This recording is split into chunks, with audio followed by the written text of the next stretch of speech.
Twice in the 20th century, a Northwest wood came to the rescue in wartime.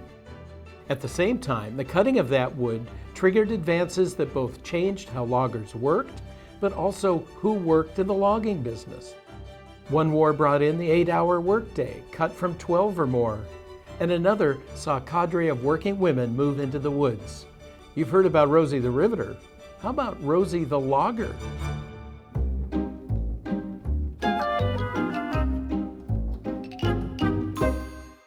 In the early years of flight, light, durable wood was what aircraft were made of. The Wright brothers' famous flyer, the Kitty Hawk, which first flew in 1903, was made of Appalachian red spruce and ash wood. Aircraft builders soon realized that spruce made an ideal material for planes, and the demand for such planes increased dramatically with the start of World War I. The Allied forces needed raw material to take the fight against Germany to the air, and it turned out that the best material was Sitka spruce.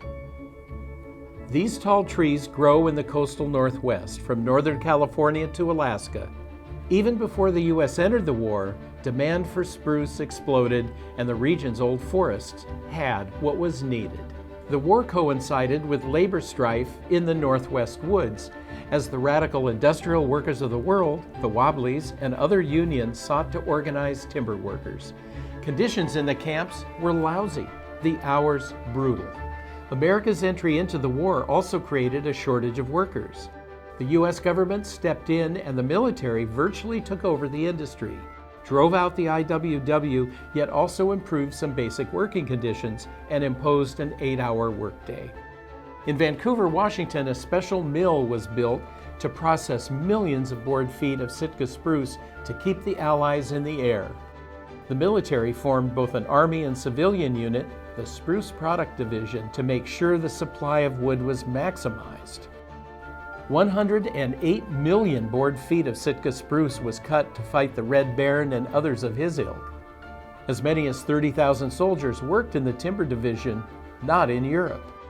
Sitka spruce was lighter than steel, flexible, and buckle and shatter resistant. The virtues of the wood were well known to indigenous people who built with it and used its pitch for glue and waterproofing.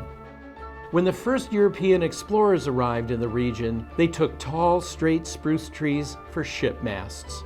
And when Royal Navy rum rations ran out, crews brewed an alcoholic spruce beer in its place, made by fermenting spruce needles with molasses.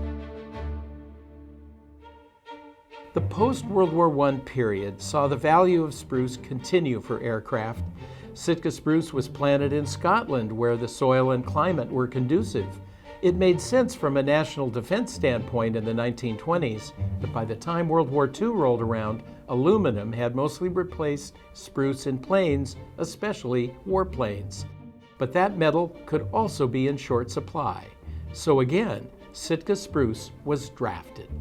Spruce and plywood were used in aircraft that carried troops and cargo into war zones, like the gliders used on D-Day. Britain's de Havilland Aircraft Company designed a twin-engine, fast and light combat bomber, the Mosquito, that was largely made of wood, including Sitka spruce. It was called the Wooden Wonder, and some called it mossy. I wonder why that caught my attention. Demand for timber and Sitka spruce boomed during the war years, and as in other industries, a large chunk of the labor shortage was filled by women. If the Northwest logging business had been dominated by Bunyan-esque lumberjacks, the war years saw cadres of so-called Lumberjills enter the woods. Of course, they had been there for a long while. Historian Robert Wall says women have had a largely uncredited role in timber history. In World War I, some women had taken mill work and timber jobs generally held by teenage boys in logging camps, as whistlepunks, for example. Whistlepunks act as signalers between those who choke the wood with cable and the donkey engine operators whose machines then hauled the wood up and out of the logged zone.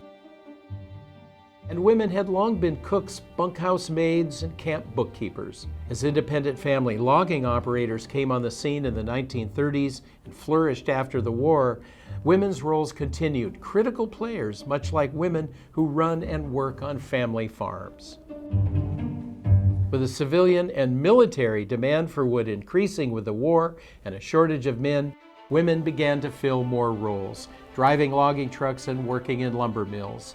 In the 1940s, a third of mill worker jobs in the region were filled by women, writes Walls. Timber historian Stuart Holbrook called it an invasion of girls doing man-sized jobs. In Britain, women joined in timber cutting and forestry as part of the civilian Women's Timber Corps and the Women's Land Army, often working alongside German POWs. Some women from Canada joined work crews in the UK. And in British Columbia, women were also deployed. In search of more Sitka spruce, a group of Lumberjills was sent to remote Haida Gwaii, then called the Queen Charlotte Islands in northern BC, to cut and process the trees which flourished there. Valuable spruce stands were often tricky to access. At one point during the war, the U.S. government considered raiding Olympic National Park for spruce. The national park managers pushed back and were able to save the park's trees. But not wanting to obstruct the war effort, park planners gave up the Queets Corridor land, which had been purchased for a parkway but was not yet part of the park. It yielded 3 million board feet of Sitka spruce. But soon, the wood was not needed for aircraft as aluminum supplies increased and the war wound down. But the search to cut and mill Sitka spruce played a role in major shifts in timberland labor, and it helped win 2 wars.